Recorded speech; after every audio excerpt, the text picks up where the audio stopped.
What we want to explore today concerns the mystery of what it means to be a human being.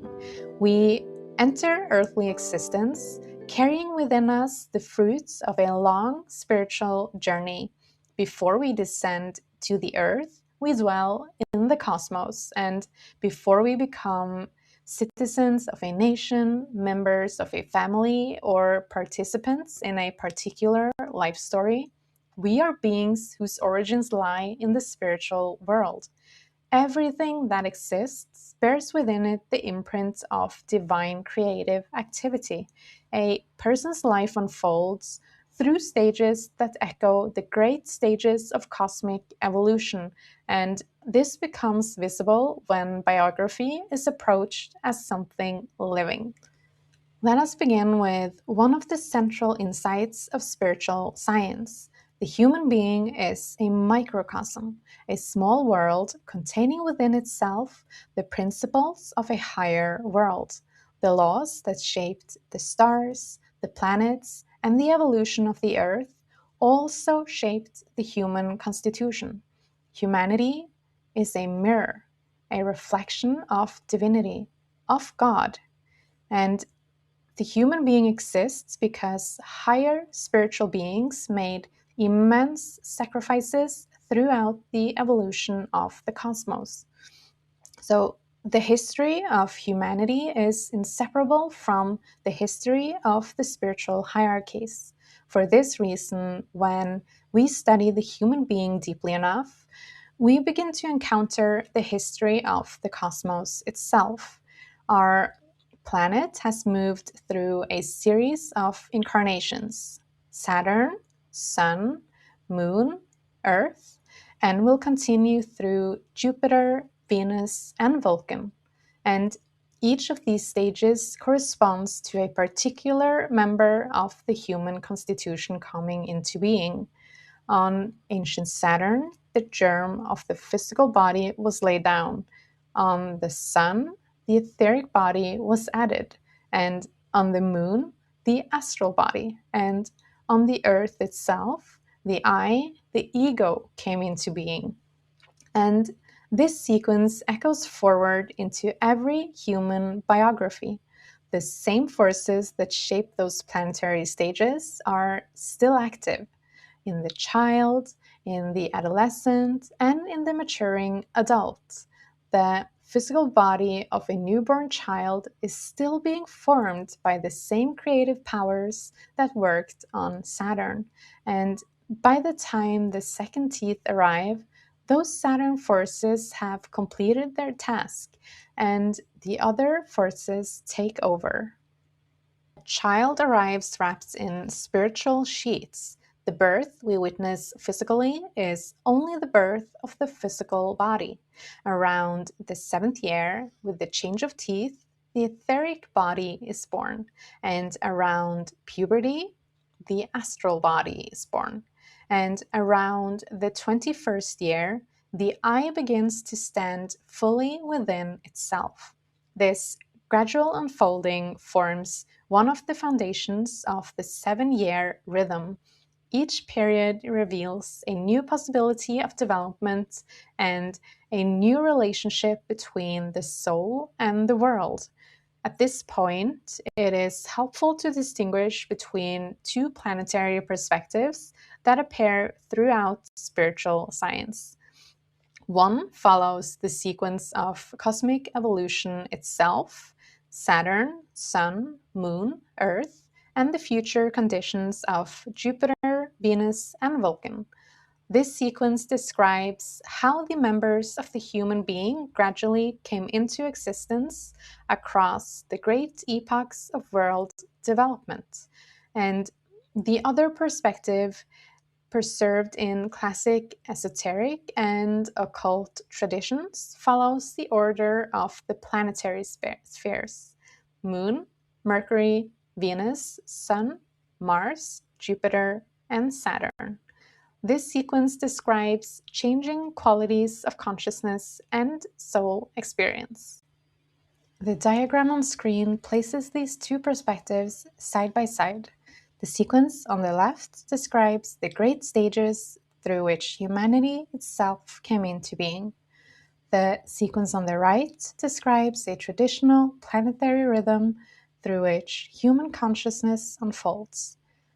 They illuminate different aspects of the same mystery. One further point should be noted. The diagram follows the sequence of cosmic evolution itself: Saturn, Sun, Moon, Earth, and the future conditions of Jupiter, Venus, and Vulcan. Yet, Steiner often describes the years between approximately 21 and 42 as a unified stage in the development of individuality. During this period, the I gradually awakens, matures, and establishes itself within earthly life. Many anthroposophical biographers have therefore spoken of these years collectively as a great sun period. This idea is not represented directly in the diagram, but offers another way of understanding the central decades of life. To modern ears, these planetary correspondences can sound abstract, yet, for much of human history, they were understood as reflections of a living relationship between humanity and the cosmos. The ancient mysteries, religious traditions, and wisdom schools experienced the planets as expressions of formative spiritual realities that shaped both the world and the human being. Traces of this ancient wisdom still survives in everyday life, hidden in plain sight. Steiner points to the weekdays as a living remnant of an older understanding of the cosmos. The initiates and wisdom traditions of earlier ages embedded planetary relationships into the very names they gave to the days. Different cultures preserved these planetary principles under different names. The Greeks spoke of Kronos, Zeus, Hermes, Ares, and Aphrodite. The Germanic peoples knew related qualities through figures such as Wotan, Thor, Tyr, and Freya. The names changed, yet the underlying planetary relationships remained consistent. Across diverse cultures, the heavens were experienced as a living order whose principles found expression in myth, language, and spiritual imagination. This sequence belongs to the classical planetary understanding of the cosmos. It expresses the changing qualities through which the soul encounters the world. And that distinction becomes useful for understanding biography. Human life can be viewed through both lenses, and one reveals what is unfolding structurally in the human being across time, and the other reveals the changing atmosphere, character, and soul quality through which each phase is lived. So, the weekdays preserve something of this second way of seeing. Every week, their order repeats a rhythm that earlier cultures experienced as a correspondence between human life and the living cosmos. From birth until approximately the seventh year, marked by the change of teeth, the human being is primarily living in the forces of the physical body. Spiritual science calls this the Saturn period of individual life. Viewed through the second lens, however, these same years belong to the sphere of the moon. The moon governs incarnation, embodiment, growth, and imitation. The child is still arriving fully into earthly life. consciousness remains dreamlike and participatory. These years, the spirits of form, the exousiae, are completing their work. At birth, the physical form of the human being remains unfinished. The formative forces continue working from within, and only when the second teeth appear has that process reached its conclusion. After this, growth continues, but the formative work from within is done.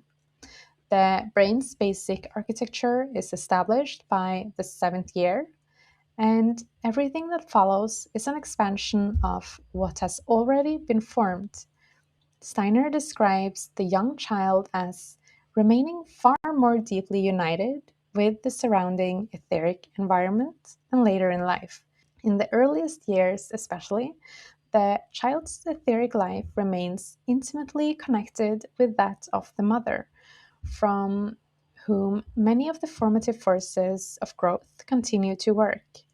During this stage, experience is absorbed, and this is why education in the first 7 years cannot primarily be a matter of intellectual instruction. The child learns through participation and imitation. Play, movement, sensory experience, and meaningful activity become the natural vehicles of development.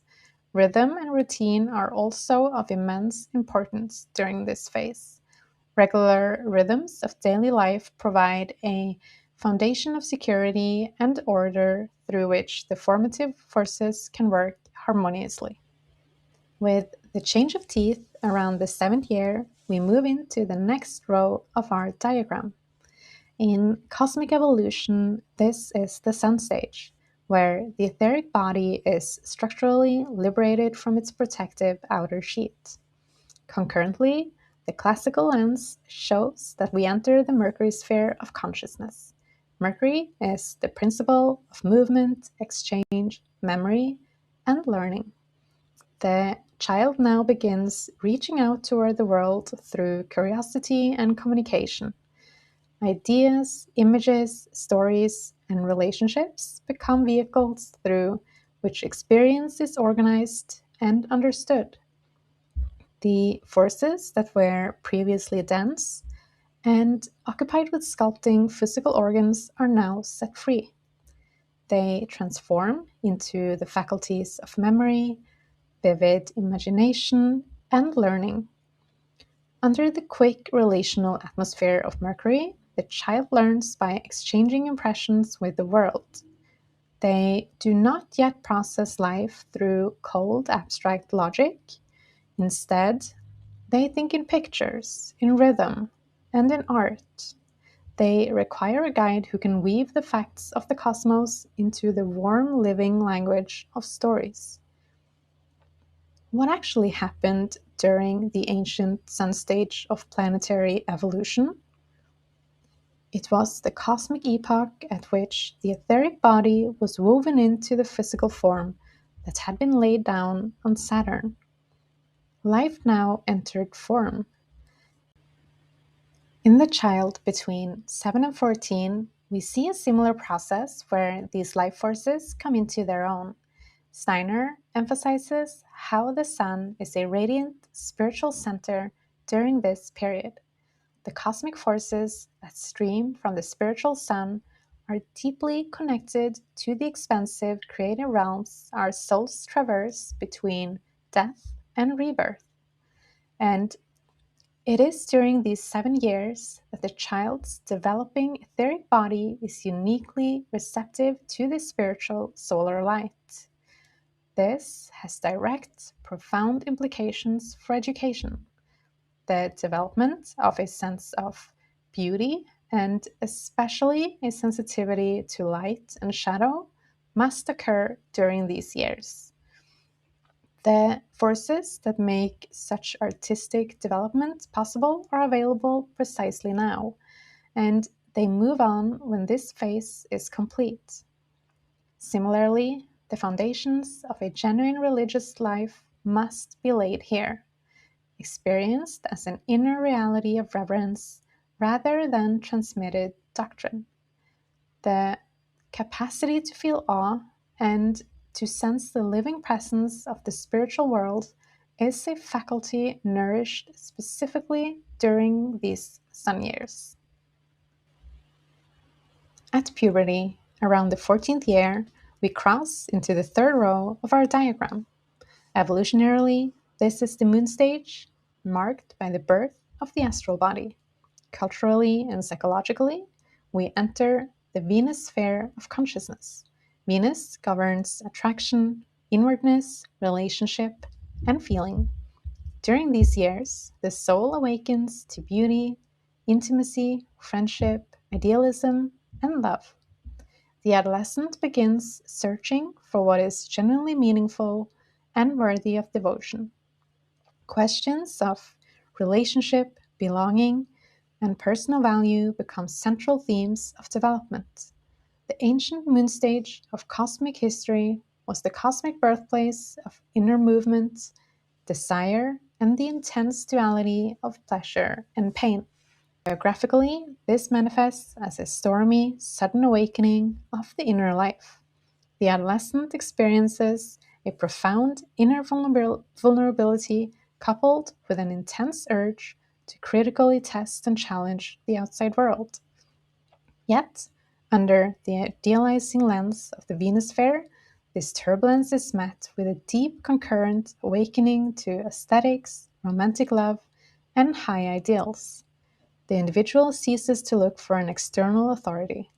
They are searching for an inner truth, discovering where the world ends and where their unique self begins. To understand the deeper crisis of these years, we must look at what characterized the ancient moon stage of planetary evolution. This was a period where certain heavy elements, which had been part of the planet's substance, had to be cast off. Our present physical moon is the literal residue of what that ancient planet ejected so that human evolution could advance. It was material that could no longer serve the forward movement of life. It had to be separated out. At age 21, the biography reaches a major turning point. In the evolutionary sequence, we arrive at Earth, signifying the birth of the I. In the classical planetary sequence, the soul enters the sun sphere. This marks the moment of true incarnation. The spiritual supports provided by childhood and upbringing gradually fall away. And the individual must begin standing within life from their own center. The 20s are therefore a time of establishing identity, vocation, and direction. Questions of responsibility, relationship, and destiny become increasingly pressing. The soul is no longer content merely to participate in life. It seeks to shape life consciously. The correspondence with cosmic evolution is profound. During the Earth stage of the world development, the I first entered human evolution. In individual biography, this event is echoed as the lifelong task of transforming existence from something received into something consciously authored. The sun occupies the center of the planetary order, just as the I occupies the center of the human constitution. For this reason, many anthroposophical biographers regard the years between 21 and 42 as the great sun period of life, the central span during which individuality awakens to its earthly task. As we pass the age of 28, a significant shift occurs. Looking at the fifth row of our diagram, these years can be viewed through two complementary perspectives. The evolutionary sequence points toward the future Jupiter condition. This is where humanity will transform the astral body into spirit self. The classical planetary sequence associates this period with Mars, whose qualities of testing, struggle, and strength shape the soul's development. Steiner often observed that the natural development of the human being reaches a turning point in the late 20s. Life no longer carries us forward automatically. We must begin participating consciously in our own inner development.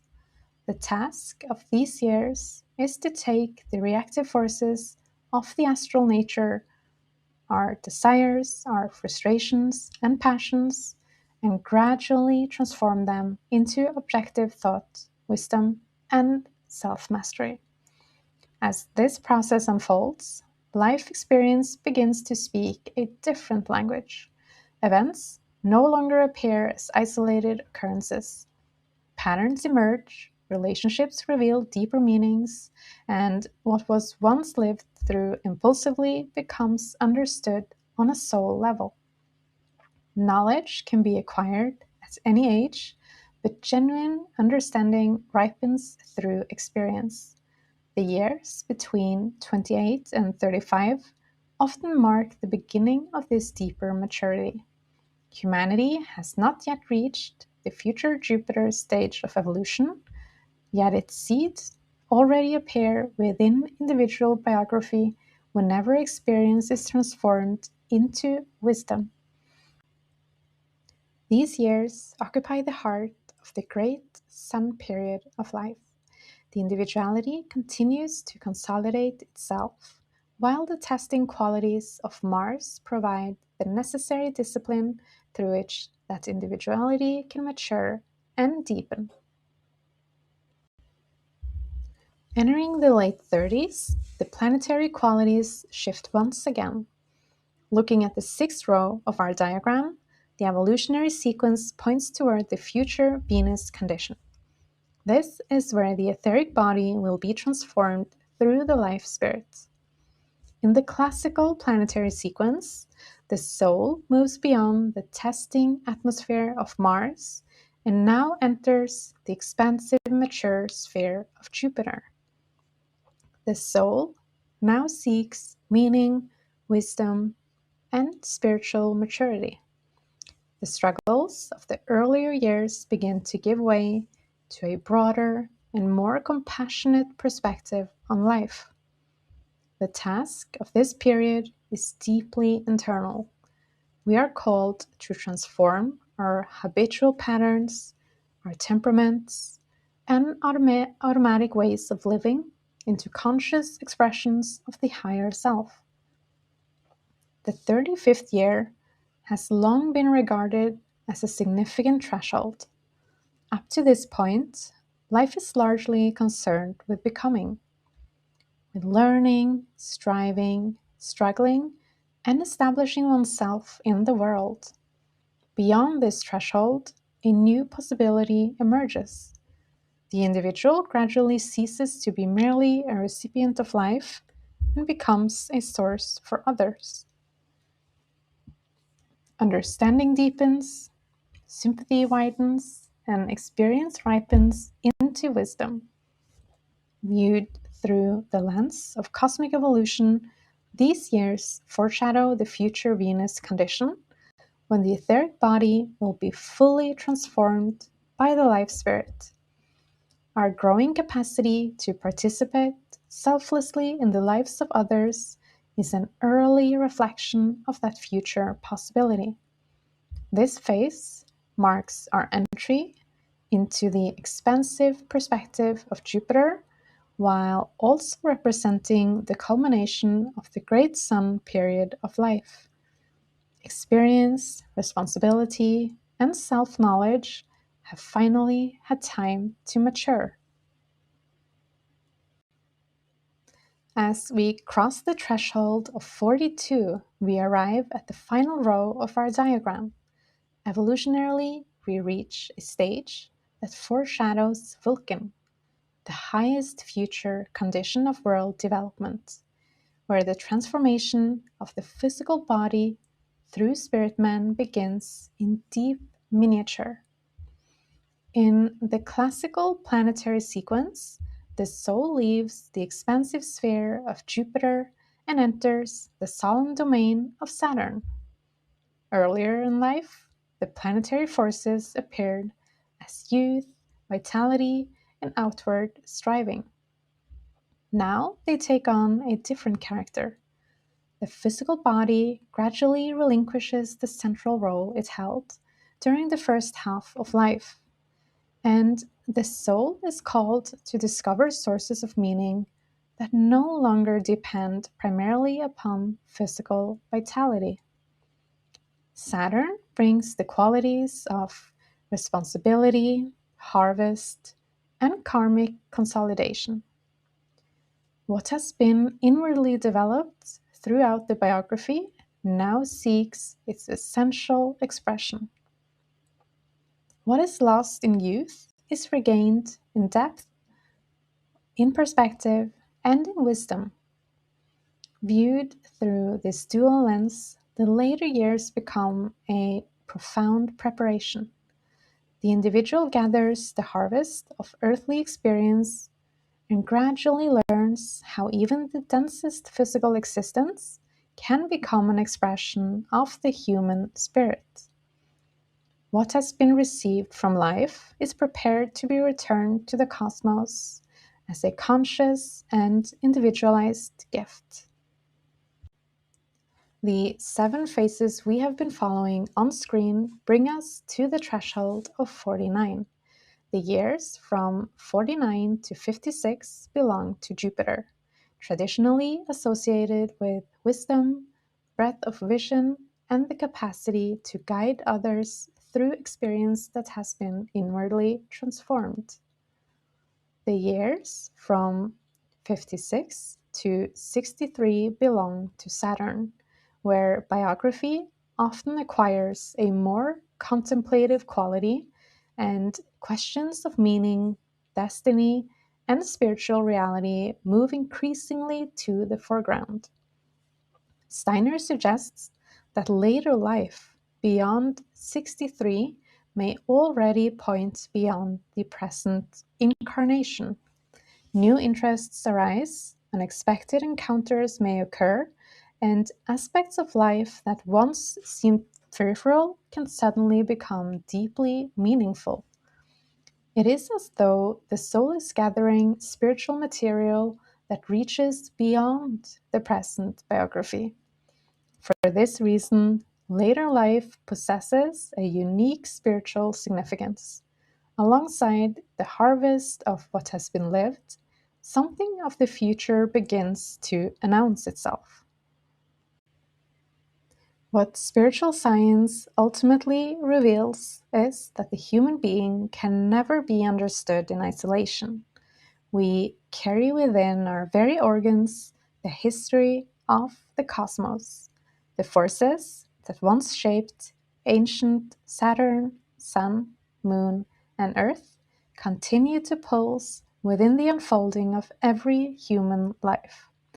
Yet, cosmic evolution is directed toward the development of free, moral, and conscious human beings. The child receives the physical, etheric, astral, and ego sheets as gifts. The adult, however, is gradually called to transform those gifts morally and consciously.